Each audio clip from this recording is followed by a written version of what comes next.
Olá, começa agora o Ação em Cidadania. Hoje vamos falar sobre a Liga Solidária, uma organização sem fins lucrativos que há mais de 90 anos luta por uma sociedade mais justa para as crianças, jovens, adultos e idosos em situação de vulnerabilidade social. Para nos explicar melhor esse trabalho, recebo aqui a Ana Paula Garcia, gerente de captação de recursos da Liga Solidária. Obrigada pela presença. Eu que agradeço. E também conosco o Rogério Araújo, coordenador de comunicação da organização. Obrigada pela presença, Rogério. Eu que agradeço o convite. Bom, como a gente falou, é uma organização que existe há mais de 90 anos aqui na cidade. Quando que foi o começo dessa história? Bom, para falar da Liga Solidária, a gente tem que voltar um pouco no passado, na verdade 95 anos. Ela foi fundada em 1923 como Liga das Senhoras Católicas. E, então, esse primeiro passo foi dado por mulheres da sociedade que queria, de alguma forma, contribuir para a mudança da cidade de São Paulo e tudo mais. E aí elas fundaram, né, lá atrás, um espaço de educação doméstica para as mulheres. E aí, a partir daí, elas começaram a se preocupar com essas causas do feminismo, já pensando 95 anos atrás, né? E elas fundaram, na cidade de São Paulo, na região do Viaduto do Chá, o primeiro restaurante feminino, porque naquela época era muito comum as mulheres não ser bem vistas entrando no restaurante sozinhas. Então, para atender essa demanda, foi o primeiro passo da Liga das Senhoras Católicas na época, foi a fundação desse restaurante. E de lá para cá, e tem uma linha do tempo gigante, onde essas mulheres vieram desbravando a inovação, pensando na sociedade como um todo, e vieram galgando passo a passo melhorias para a sociedade como um todo, até chegar nos tempos de hoje, né, com as mudanças. E há uma relação com a Igreja Católica, no caso, pôde se chamar, né, Senhoras Católicas no início? Sim, ela foi fundada no início pela Liga das Senhoras Católicas. Hoje em dia não mais, a gente não tem vínculo algum com a Igreja Católica e nem com nenhum tipo de religião. Tanto que a gente mudou o nome, né, há cerca de 4 anos. Hoje a gente não é mais Liga das Senhoras Católicas, a gente é conhecida como Liga Solidária. Como o Rogério falou, a Liga sempre foi muito disruptiva. E um dos maiores problemas que a gente tinha com a Liga das Senhoras Católicas é que todo mundo, quando lia, falava assim, nossa, será que só trabalham mulheres, senhoras? Não tanto pelos católicos, e sim porque achava que era algo muito fechado, só de mulheres. E não é isso, né? A gente tenta ser da maior maneira possível disruptivo, trabalhar com inovação, com educação, cidadania. E hoje a gente tem um público extremamente diversificado. A gente atende de 0 a 100 anos. Ótimo. No caso, então, o objetivo de vocês mudaram desde o início da criação da organização? Sim. Na verdade, assim, a organização, como a nossa sociedade, foi evoluindo com o tempo, com as necessidades da sociedade. E aí, no começo, o que as mulheres identificaram era essa questão de olhar para a mulher. Mas a gente veio ampliando isso, hoje o olhar para toda a família, por isso o que a Paula comentou de atender de 0 a 100 anos. Então, nós temos 8 programas que passam por todas as faixas etárias da população que necessita de algum apoio, algum auxílio. Maravilha. Então, aproveitando, vamos falar desses projetos, né? Quais são os que atendem, no caso, a primeira infância e as crianças? Hoje a gente tem 8 projetos, a gente começa na primeira infância, que são crianças de 0 a 3 anos. A gente até 5 dias atrás a gente tinha 1.300 crianças, agora a gente assumiu uma nova creche, a gente está explorando uma outra região que a gente não atuava, que é a Zona Leste de São Paulo. A gente assumiu uma creche na Aricanduva, né, na Zona Leste, com 161 crianças. Essa é a nossa 10ª creche, que é administrado pela Liga Solidária em parceria com a Prefeitura de São Paulo. Aí, depois de dando continuidade, a gente tem o programa de esporte, que atende 300 crianças e jovens, numa faixa etária de 5 a 17 anos, hoje que a gente tem, em alguns programas, em algumas modalidades esportivas. A gente tem o Crianças e Adolescentes, que é um programa que trabalha no contraturno escolar, com crianças de 7 a 14 anos de idade. A gente tem o Qualificação Profissional também, com 280 jovens e adultos, na faixa etária de 18 a 30 anos, mais ou menos, um pouquinho mais. Isso. Quer continuar? E aí, além desses programas que ele começa crescendo, então a gente tem para os menores, né, os adolescentes e também tem para as famílias. De fato, tem um programa chamado Famílias, que ele tenta trazer esse resgate daquela mulher que está na comunidade, daquela pessoa um pouco mais velha que não tem alguma atividade para desenvolver. A gente tenta atrair essa pessoa para dentro do programa social para desenvolver algumas atividades com ela, resgatando a autoestima, por exemplo, como o curso de gastronomia que é oferecido. Isso muda muito a visão dela para o mundo, porque às vezes ela tem um problema que ela mora lá na comunidade e ela acha que aquele problema é só dela, só ela vive aquilo. Quando você coloca essa pessoa em convívio com outras, hoje a gente já tem cerca de 1000 famílias, porque nós recebemos essas pessoas em loco, eles vêm até o programa, mas nós temos técnicos também que vão até a comunidade fazendo uma visita para saber quais são as necessidades que essa comunidade, que essas pessoas estão atendendo, estão tendo. E aí, então, essa troca é muito grande. Esse é um programa. Tem o Idosos, que é um programa que a gente gosta muito, que na sociedade, no mundo como um todo, a taxa de vida do brasileiro, da média, está crescendo muito e as pessoas, normalmente, de modo geral, não têm muito esse olhar para o idoso. Então, nós temos o programa Idosos, que tem exatamente essa função de olhar para esse idoso que vai viver muito mais, as pessoas estão vivendo muito mais, e trazer eles para o convívio. Então, eles têm aula de teatro, tem ginástica, fazem treino funcional, vão muito ao teatro, eles têm uma agenda super corrida. E aí a gente coloca esse pessoal para conviver e para mostrar, olha, você pode, você é capaz, eles namoram, eles têm uma sociabilização que a gente acaba ficando muito surpreso por esse convívio. Então, e tem o Nutrição também, um programa Nutrição e o Alfabetização de Adulto. A gente, apesar de morar em São Paulo, é um número muito expressivo de pessoas que ainda não sabem ler e escrever. E aí a gente tem um programa especificamente para esse público, para resgatar essa autonomia, no caso deles que foram deixados esse direito de aprender a ler e escrever. Então, eles são convidados, fazem o curso que dura de acordo com o desenvolvimento deles, para que eles possam aprender a ler, escrever e ter essa autonomia. A partir daí, eles são indicados para outros programas. A Liga sempre busca oferecer autonomia para essas pessoas. Nós não queremos, de forma alguma, trabalhar o assistencialismo. Todos os nossos discursos, todos os nossos programas vão na linha de você pode, você é capaz de empoderar as pessoas, porque, como a Paula comentou, um curso de qualificação profissional, ele trabalha exatamente, sei lá, a gastronomia, mas também, paralelamente a isso, eles têm o curso de empreendedorismo, como ele abrir a própria lanchonete deles, como dar o primeiro passo para ser um cabeleireiro que tem um curso de aprender corte e tudo mais. Então, a Liga oferece todo esse leque de cursos, mas sempre dizendo, vocês não precisam, hoje vocês precisam usar a Liga Solidária, mas o objetivo é que amanhã vocês não precisem mais, para dar oportunidade para que outras pessoas, e a partir disso, eles escrevam as próprias histórias deles. Eles se manterem dentro da Liga na necessidade que eles têm, a gente suprir isso, entendeu? E dentro disso, a gente trabalha o desenvolvimento integral dessa criança, desse jovem, desse idoso, que a gente trabalha de uma forma integral e que eles convivam entre eles.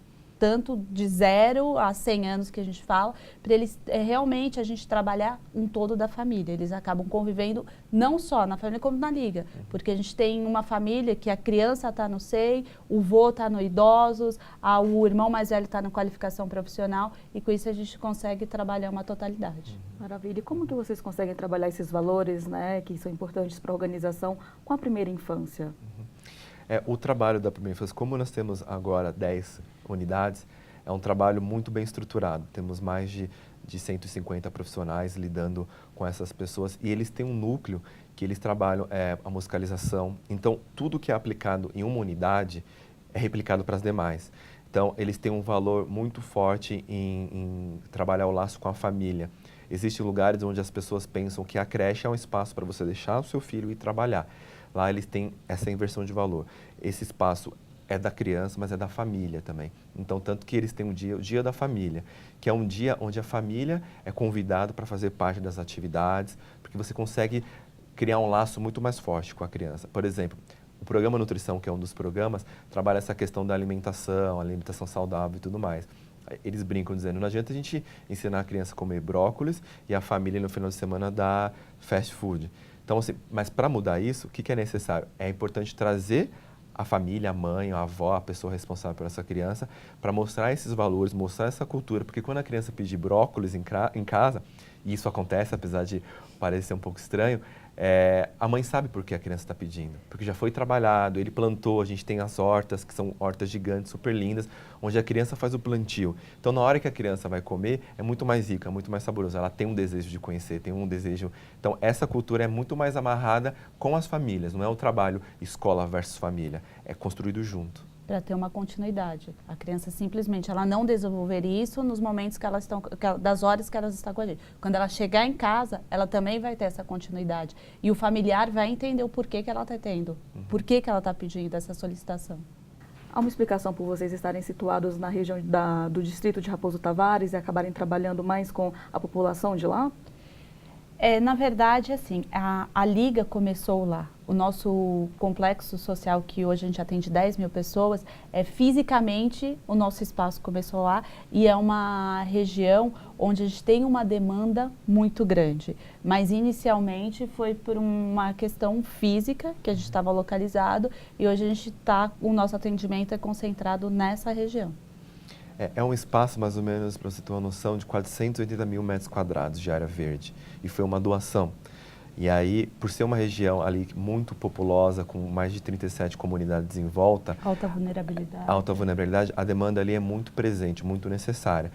E aí, os espaços lá têm a estrutura que a gente necessita para atuar. Mas como a Paula comentou, a gente acabou de assumir um SEI no outro lado da cidade, na Zona Leste. Então, basicamente, hoje, a gente tem alguns SEIs também, um que fica na região da Berrini também, mas isso é mais em parceria com a prefeitura, né? Mas é mais a necessidade local mesmo, foi o que a gente conseguiu se instalar.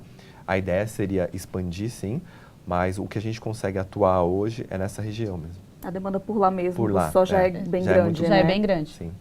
Há uma dificuldade para a organização em trabalhar vários projetos para públicos com idades tão diferentes, no caso que vai da primeira infância até os idosos? Uma dificuldade, assim, colocar como dificuldade, acho que não, é bem complexo, entendeu? A gente trabalha complexo, mas ao mesmo tempo a gente tem a oportunidade de dar uma continuidade a isso. A criança, é muito comum ela entrar num SEI e ficar passando por todos os nossos programas e até a adolescência, enfim, a gente consegue estar presente na vida dessa criança por uma fase maior, por um tempo maior. Então, assim, dificuldade não é tanta, mas é muito complexo. E tem uma questão também que a gente que é satisfatória, é essa questão de você poder acompanhar a pessoa nas fases da vida.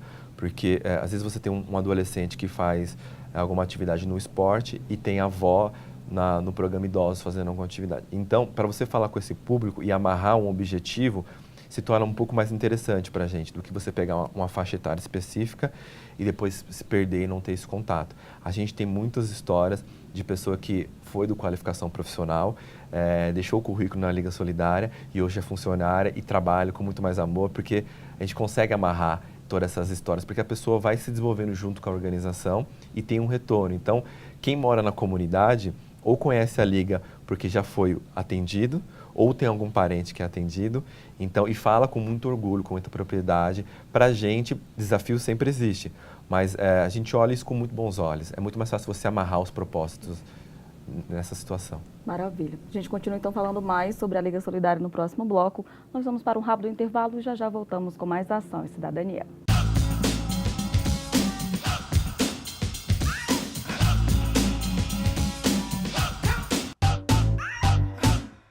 Estamos de volta com Ação e Cidadania, hoje falando sobre a Liga Solidária com a Ana Paula Garcia e o Rogério Araújo, que são representantes dessa organização.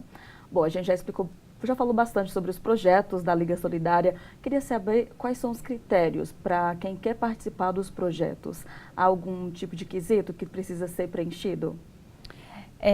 Sim, dependendo do programa, a gente tem parceria com alguns órgãos públicos. Então, por exemplo, a primeira infância, a gente segue uma lista de espera conveniada com o órgão responsável.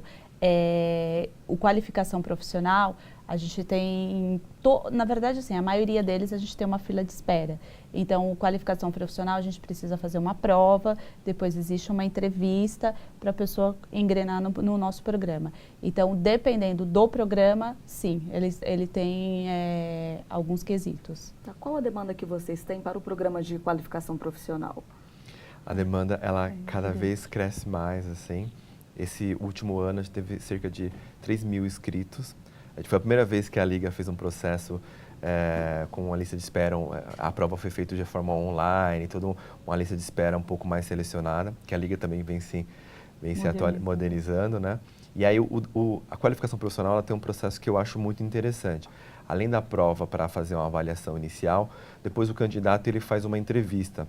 Porque o nosso objetivo é sempre tentar dar prioridade para aquela pessoa que não tem condições de pagar. Primeiro, você tem que morar próximo da comunidade, porque a gente acredita, e até para reduzir a taxa de evasão, é legal que a pessoa esteja inserida ali naquela comunidade, até para o processo ficar um pouco mais fácil. E a gente prioriza aquele adolescente ou aquele adulto que não conseguiria pagar. Às vezes eu posso morar na comunidade, ter condições, então a Liga entende que, bom, você tendo condições de fazer o curso, vamos deixar essa vaga para aquela pessoa que não tem, né? Então, isso é um critério muito interessante que a gente valoriza muito para estimular mais essas pessoas que, por algum motivo, foi deixado de lado alguns direitos, para colocar essa pessoa de volta ao mercado de trabalho, para fazer essa primeira formação técnica. Então, basicamente, esse é um processo que a gente utiliza por qualificação profissional. E assim, a gente só utiliza esses processos por conta da demanda. Sim. Se a gente conseguisse atender toda essa demanda, a gente não teria. Mas, infelizmente, é uma forma da gente conseguir represar a demanda que a gente tem, de acordo com o que a gente consegue atender hoje. E falando do outro projeto, no caso do atendimento às famílias, né, das crianças e jovens que participam, como que vocês perceberam a necessidade de criar algo voltado para essas famílias? Sim, muitas delas, na verdade, a maioria, vem por algum projeto como SASF, alguns ligados à rede pública, né, alguma demanda, então eles são repassados para a gente e a gente faz o acompanhamento dessas famílias, né? Através da política pública. Política pública. Então, a gente tem que seguir, tem uma demanda, a gente tem parceria com o governo e aí dentro disso existem as políticas públicas e com isso a gente consegue identificar as pessoas que têm uma maior vulnerabilidade social que entram nessa lista, nessa demanda e com isso a gente faz o atendimento. Isso também é válido para o programa que atende os idosos? Sim, também. Sim, também. De acordo com a necessidade, eles são encaminhados para um programa, ou idosos, ou por famílias, né? Além de funcionários, vocês também contam com voluntários, né, na Liga Solidária. Como que é esse processo para quem quer participar, para quem quer ser um voluntário? O voluntariado na Liga é muito forte. Basicamente, a Liga, como começou com a Liga das Senhoras Católicas, essas mulheres já eram voluntárias. E hoje isso se mantém ainda. A nossa presidência, o conselho, tudo é composto por voluntários. Essa estrutura, a gente depende muito dela. E atualmente a gente recebe anualmente cerca de 2 mil voluntários, sendo 300 pontuais, aquela pessoa que se compromete toda quarta-feira a ler um livro para as crianças, como os recorrentes. Aquela pessoa que quer fazer algum tipo de trabalho voluntário, mas não tem uma agenda fixa, então se coloca à disposição a ficar na Barraca da Maçã do Amor, uma festa que a gente venha fazer e tudo mais. Mas para você ingressar, tem um processo que são 6 etapas, que vai desde a pessoa preencher um formulário no site, fazer uma visita pessoal, uma entrevista pessoal, passar por um processo de conhecer a organização, até ela chegar num ponto onde ela vai escolher a área onde ela quer atuar e onde ela vai fazer o trabalho, que aí pode ser, como a gente comentou, que são várias áreas. Um professor de inglês pode dar aula de inglês ou ele pode falar, não quero nada com o que eu faço no meu dia a dia, eu quero jogar bola com os meninos do programa esporte, por exemplo. Aí, dentro desse processo, a pessoa vai escolher e aí a gente tabula isso também com um certificado, dizendo quantas horas essa pessoa vai doar de voluntariado. Isso é levado bem a sério, a gente contabiliza isso no final do ano para saber quanto a Liga poupou, se tivesse que pagar uma pessoa, se tivesse que pagar o voluntário, quanto isso seria revertido em dinheiro. É tudo bem a transparência. Então, se você vai toda quarta-feira, você tem um horário certinho, que é tudo um estatuto do voluntário, né? Então, a gente segue toda essa norma para ter um controle ideal, para a pessoa poder fazer o voluntariado de uma forma correta e bem gratificante para ambas partes. Maravilha. E sobre a manutenção de alguns projetos, obviamente vocês devem precisar de recursos financeiros em algum momento, né? Como que é feita essa captação? A gente tem 2 vertentes de captação de recursos. Pessoa física, que é através de doação pontual e recorrente, e pessoa jurídica. Pessoa jurídica, através de aportes financeiros direto no projeto, sendo apoiador dentro desse projeto, realizando patrocínios e eventos, e a gente também trabalha muito com projetos incentivados. Isso é uma fatia representativamente grande dentro da captação de recursos. Vocês já tiveram alguns projetos aprovados pelo FUNCAD, pelo CONDECA também, né? Vocês podem comentar um pouco sobre esse processo? É muito burocrático ainda? Na verdade, é um processo burocrático, né? Começa desde o edital, que tem que escrever o edital, dentro das linhas de atuação, a gente tem que seguir todo um critério de edital. Depois da aprovação da inscrição do edital, a gente tem que ter aprovação tanto do fundo, do FUNCAD, que é o municipal, e do CONDECA, que é o estadual. Depois dessa aprovação, passa por uma captação de recursos junto a empresas e pessoa física. Empresa pode doar até 1% do lucro e pessoa física até 6% do imposto devido. Depois disso, da captação, a gente vai para a parte de conveniamento, que isso também tem um intervalo grande. Isso demora em torno de 2 anos, em média 1 a 2 anos, após a aprovação junto ao edital. Estando tudo ok, captação, a gente conseguiu conveniar, a gente começa a execução desse projeto. E aí, dentro disso, a gente hoje na Liga tem projetos aprovados tanto no FUNCAD quanto no CONDECA. Ótimo. Queria saber como vocês conseguem fazer um acompanhamento das crianças quando elas começam já na primeira infância a participar dos projetos e dos ensinamentos da Liga Solidária, mesmo que seja, no caso, na creche, né? Como vocês conseguem fazer o acompanhamento ao longo do crescimento aí dessa criança? Bom, isso é uma coisa até nova que a gente está trabalhando agora com o monitoramento e avaliação. Até no terceiro setor isso não é tão comum.